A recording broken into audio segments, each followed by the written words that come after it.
Do you know what? I've not had that feeling for a long time. I've not hit it that consistent in probably 15 years. More, probably 20. I'm saying all the things that my pupils say here, so I feel like I've gone from being the coach to the pupil. Have you ever explored your rotation? Golf is a rotary sport. It's a very high speed, ballistic action, and we're stood at the side of the ball and we're tilting forward. So rotation is absolute key to our movement and to facilitate our sequencing for speed. But a lot of us don't rotate efficiently, and we've not really explored our rotational kind of capability.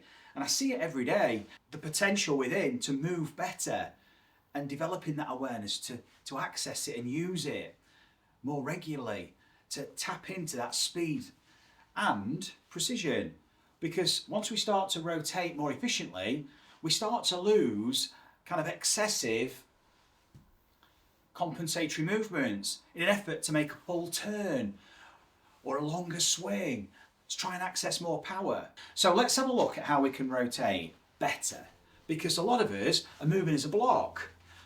We're thinking of where the club's going, and we're thinking of turning the shoulders maybe 90 degrees and turning the hips maybe 45, and in doing so we're so focused on rotating that we're not actually letting our body rotate naturally at all, and it all just becomes kind of a big blocked action, and we're actually just slowing down.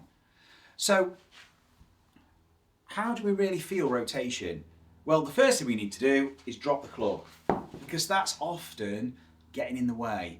Because in an effort to move the club in a desirable way, the way we've been taught or instruction we've watched, it's probably hindering us, because it's just suddenly causing the body to react in a very artificial way just to facilitate the movement of the club, as opposed to moving naturally. And when I say that, we don't think about how we move. If I was to turn around to see someone behind me, I'm rotating without thinking about it. And if I was walking and then rotating, I'd be doing it in a much more dynamic fashion, but I'd start to move the whole body, but in a very reactive, responsive, dynamic way in terms of balance. We don't fall over. The body organises itself. Well, let's deep dive into some rotations and start to explore how we can maybe optimise our movement relative to where the ball is. Because a lot of us are so target focused and ball focused, we watch the ball, we try and make a big turn. By trying to keep our eyes on the golf ball, we're probably restricting ourselves, and then we've got to try and create some power. And the whole thing just essentially creates that much noise and that many movements which are probably disadvantaging us mechanically to create a nice flowing action, that we never actually truly tap into that natural momentum that we use in everyday life, like walking. So how are we going to find that rotation? Well, the first thing I want you to do is stand up straight and literally just rotate your head from side to side. Okay, and you can feel the isolation of the head. Now, keeping the head forward, can you rotate your shoulders? Or do you feel the head go with the shoulders? Or can you just separate? Don't have to make big turns, just separate. Because we need this separation to enable us to rotate whilst we're kind of still looking down. There's no problem if there's some limitation. We've all got some limitations one way or another. If we have to move to allow the shoulders to rotate, then that's fine, we have to move. Okay, but it's how we move it. Are we moving in the way that's going to help us get the maximum amount of our movement potential? So what we're going to do now is just put our hands on our chest and just twist our hips. Then use the feet if you need to twist a little bit freer.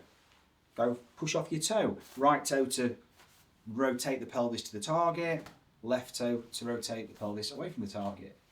So there's a little bit of disassociation. the belt buckle is moving independently of my torso. And you can see how much movement's required here. The toes, the ankles, the knees, the hips, to move the pelvis. There's a lot of movement going on. Otherwise, I might find myself having to use my upper body to rotate the pelvis, and now I've lost that separation, and it's that separation that we need for sequencing, because we want the pelvis to rotate and pull the torso, and the torso to swing the arms. So, just feeling a bit of separation. Twisting, using the feet. So, once we've felt that lower body, and then keeping the head still, rotating the torso. Can you see now my pelvis is having to rotate, and my feet, I can bring in the feet to rotate around basically a nice stable central balance. Now, the one that catches most people out is the torso. Can we separate the torso now, not just from the head, but from the pelvis? So my belt buckle isn't, or shouldn't be moving, neither is my head. Now, we're not looking for lots of mobility here, we're just looking for a bit of disassociation, just a little bit of separation, just putting your hand there on your chest and just feeling the rib cage rotate, bit of rib cage rotation, independent of the pelvis and the head. Because this is going to allow us just a little bit of separation, and then a rotation of the pelvis to the target suddenly creates that sequence or a sequence which basically allows us to swing the arms later. And then with our wrist action, the club's lagging further behind, we've got even more lag in the system. But this is a big one, the torso and the pelvis. Torso, pelvis. Notice we need to use the legs to rotate the pelvis. We're keeping the pelvis still and the head still just to rotate the torso to feel a bit of separation. But in a golf swing, of course, we're going to let everything go. So how can we tap into this naturally? We've just experienced a little bit of separation. It might be a different feeling now that you've maybe not experienced before there, separating. Pick up a golf club and see how it feels now with a club. Just to swing.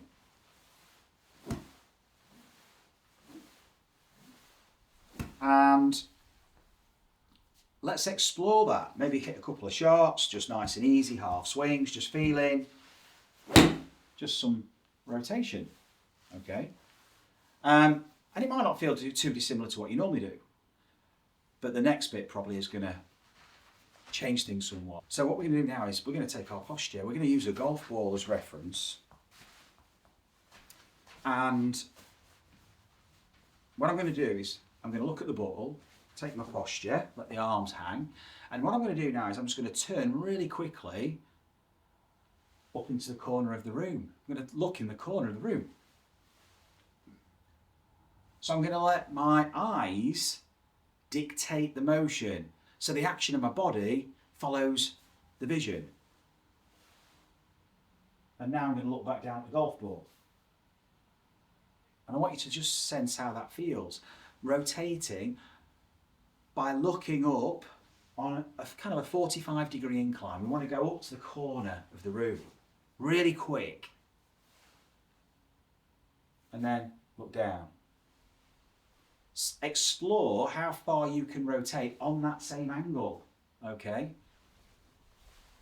Looking up now behind me, but still on this incline. And then rotate your head back, but maintaining that shoulder, that upper body fall. And see how much rotation you've got to play with, but using your head first. Now I'm going to see how far I can get round, looking up, probably at where the wall meets the ceiling, looking at the corner. And now looking round here, there's a lot of rotation to be had. Look how much the lower body's moved just to enable me to rotate so I can look behind. I'm going to do the same now, lead side. I'm going to look up to the corner. And now look back down. And wow, looking back down at the ball here, look how much the body's opened up. And just to be in this kind of place here, looking, this would be post impact now. We're striking, we've struck the golf ball. The ball's, for some people, the club's still striking the ball. For some, it's long gone. But nevertheless, just experiencing this orientation and then just looking at where the ball would be going. Just imagine that trajectory. Imagine the initial launch and how you'd be looking at it from this position. And I say position, it's only for this moment in time here. We're not trying to mimic a position. But that's a really different viewpoint. My field of view is on a completely different angle here.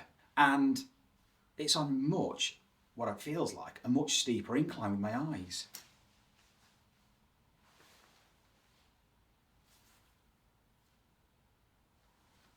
So I'm using these reference points. I'm going to rotate and have a look behind me now, but looking up, not just around as if someone's behind me calling my name. I'm going to look up and behind. All this rotation, and now I'm going to look back down at the ball. Now I'm going to look at the target. And my eyes are on a much steeper incline than they would normally be. And this is what you'll notice. When you watch the golf on television, we're not trying to compare ourselves to these pros, but you'll notice they always talk about staying in posture and things like that. We're not really staying in posture, but you'll note, because the body's moving so dynamically, but you'll notice how the players are looking or following the golf shot. The ball's travelling so fast, we pick it up later, but the eyes pick it up. And they're still on this quite steep incline here. Very rarely will you see a player kind of level up with the eyes, so it's horizontal. But a lot of us, who are very upper body driven, end up probably looking at the ball very early on in its flight with the eyes almost horizontal. So it's kind of like that. As opposed to this. So that exercise that I just showed you,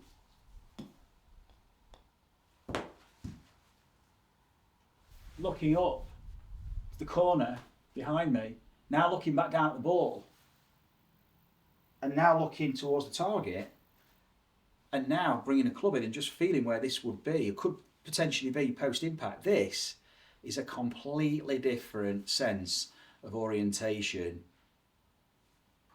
with my vision. And it's affording me all this opportunity to rotate, as opposed to this.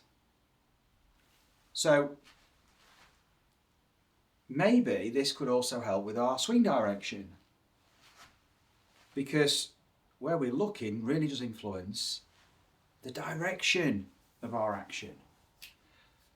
Now, what I'm going to do this, it's going to seem quite strange, but we're going to take a T-peg, a cap, and we're also going to get some sticky tape. Now I'm going to take this T-peg, get a little bit of tape,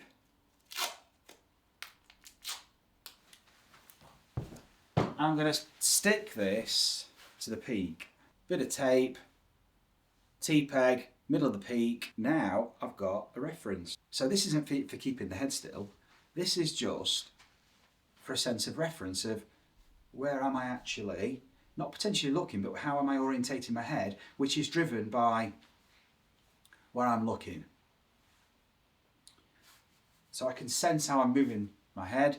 This is going to aid or restrict potentially the rotation of the spine, because the spine sequences, and you can see here I'm sequencing from top down. When I look around, the spine's reacted, or I can drive it from ground up and let the spine react from the pelvis up towards the neck and head, or I can go the other way. So now what I want to do is bring a ball in, and I'm going to imagine the target line. And all I'm going to do is just make a little movement here along what I would imagine is the target line.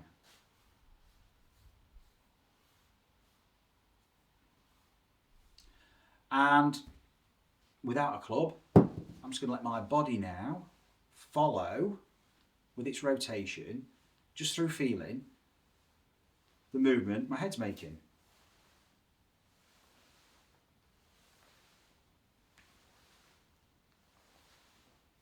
So now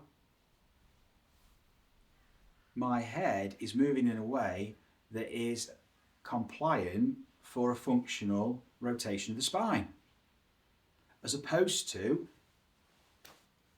this or this. If this starts to deviate, it affects my ability to rotate my spine in probably a functional way for swinging the club down towards the golf ball. Because remember, what happens post-impact in your follow-through is a direct result of what's been happening before.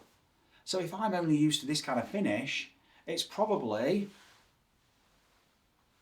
guiding, directing my downswing and delivery of the club, release. It's probably affecting all of this.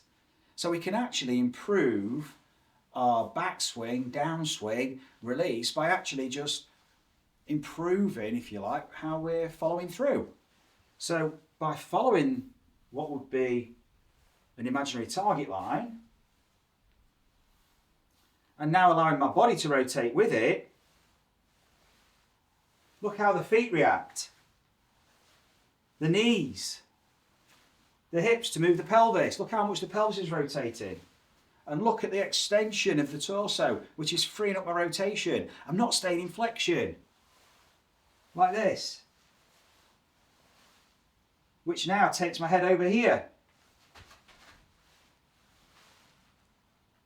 I'm actually extending, which is going to allow me to swing my arms this way, as opposed to following around here or looking up here. You see I'm moving around and up.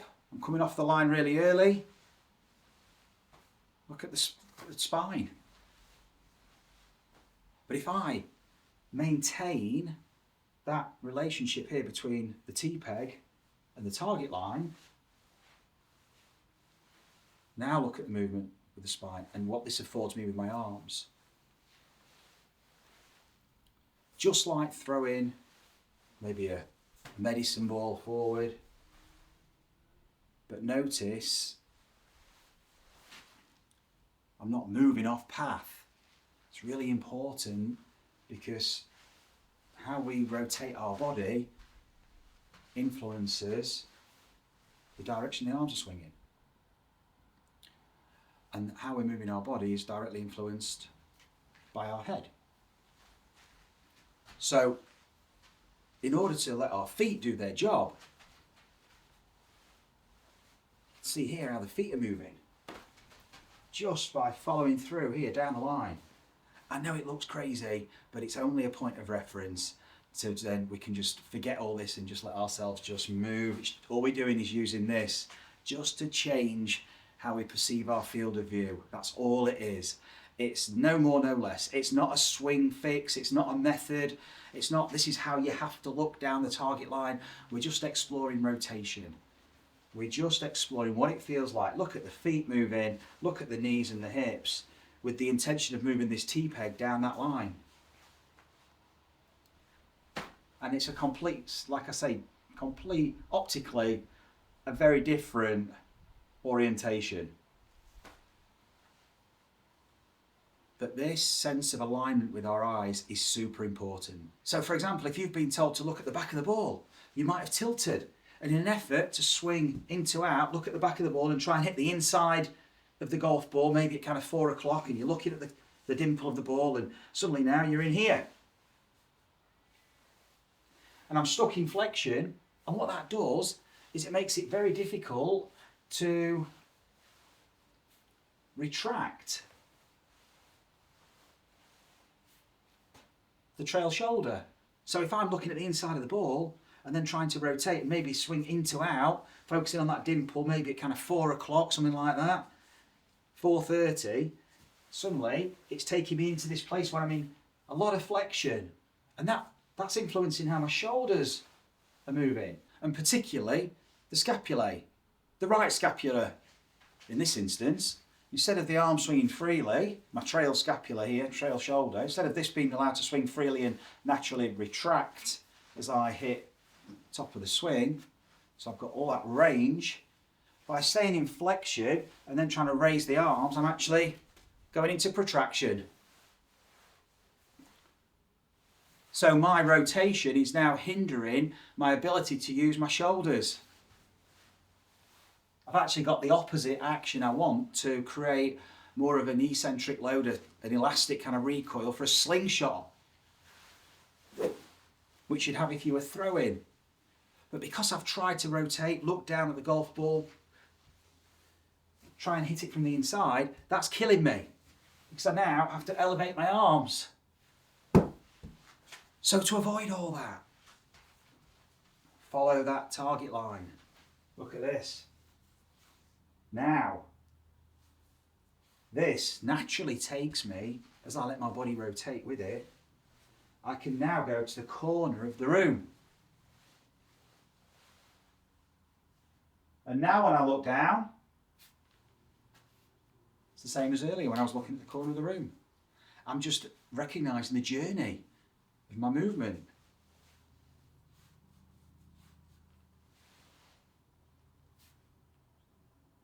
And now on the way through, we're going to trace the target line. And now I'm going to move up, look up to the corner of the room. Now look back down at the golf ball. Now the target. And I can imagine where I'd be here now.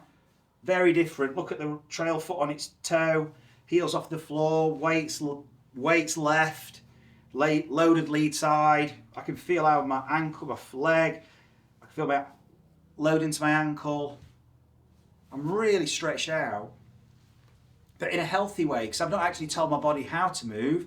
I've just guided it from here. This was the intention. Now, it's a very different sense of how we're looking. We can take a golf club and we can swing now, and I just want you to use your eyes to trace the target line and then make a swing with it.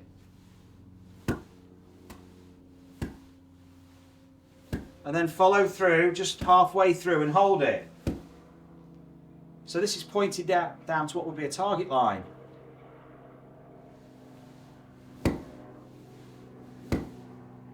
So it looks strange, but here, from down the line if you like, from where you are, look how this looks. And now if I just hold that place, you can see it's allowing me freedom to swing to you from down the line from behind.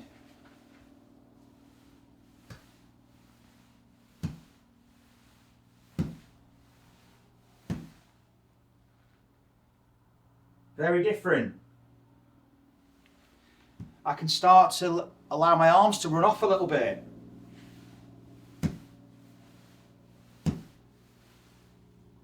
Now I can use my head to go first.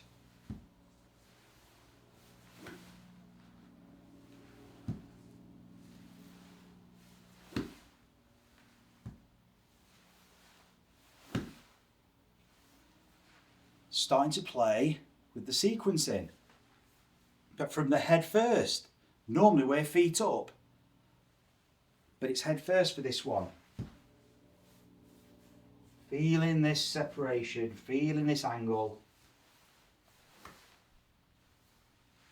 And we can take this off. All that was for was just for some reference. See how it feels without.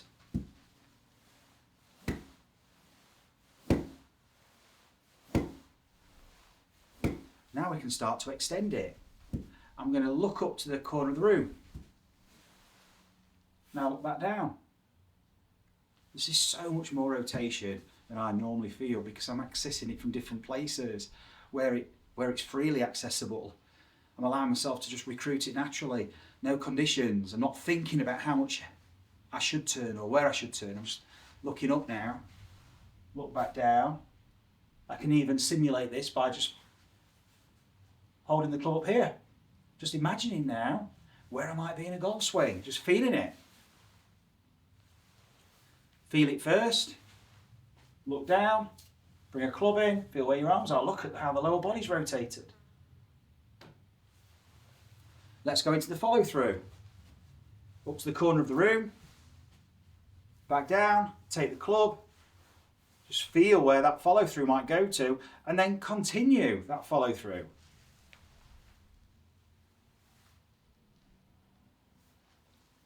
So we can explore all this rotation. If I look behind me on the way through, bring the club in and explore where I could go. Bring the trail foot up onto the tiptoe. Really load the lead leg. Now this is a different way of looking at it, and it's very much upper body focused, and we're normally lower body focused. But sometimes we just need a reminder of how we can orientate our upper body to enable us to tap into the lower body action, and then this can all just take place naturally because we've been there before, we've experienced it. We've trodden that path. Once you've trodden that path, the body can just revisit it, and then it can start to shoot off that path and go and create new paths, and it's ultimately the map builds. But we've got a starting point of reference, if you like. So it's kind of feeling all that rotation on the way back, feeling all that rotation on the way through. And then exploring it with a golf shot. So let's start off with just a half swing and play around, exploring that feeling of the follow through.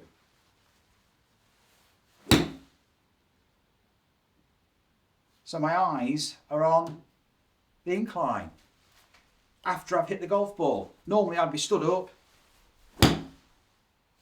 eyes level, possibly doing this then as I need more speed, too early in the golf swing. When I need more speed, standing up earlier.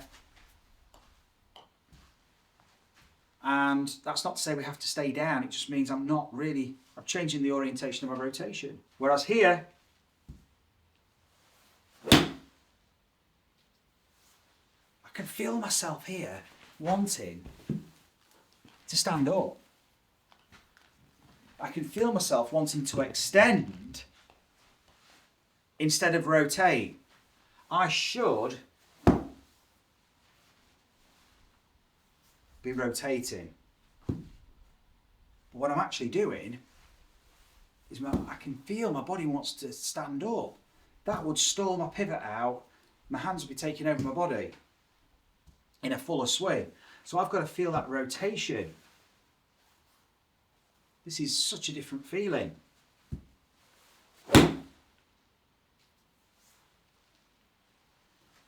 Bit active. That's better. That was a very, very different feeling for me because I'm normally quite active with the hands.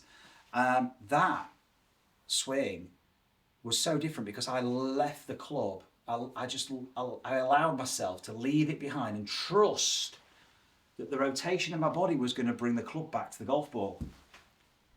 Very different feeling and a high level of trust required. But by familiarising myself with this movement, how this feels, what we could do is we can take our feeling here of this post-impact form and just swing back and through and recreate it. Active with the hands, I could feel it. That was better. Sure you can see this now, how the hands and the arms are just trailing.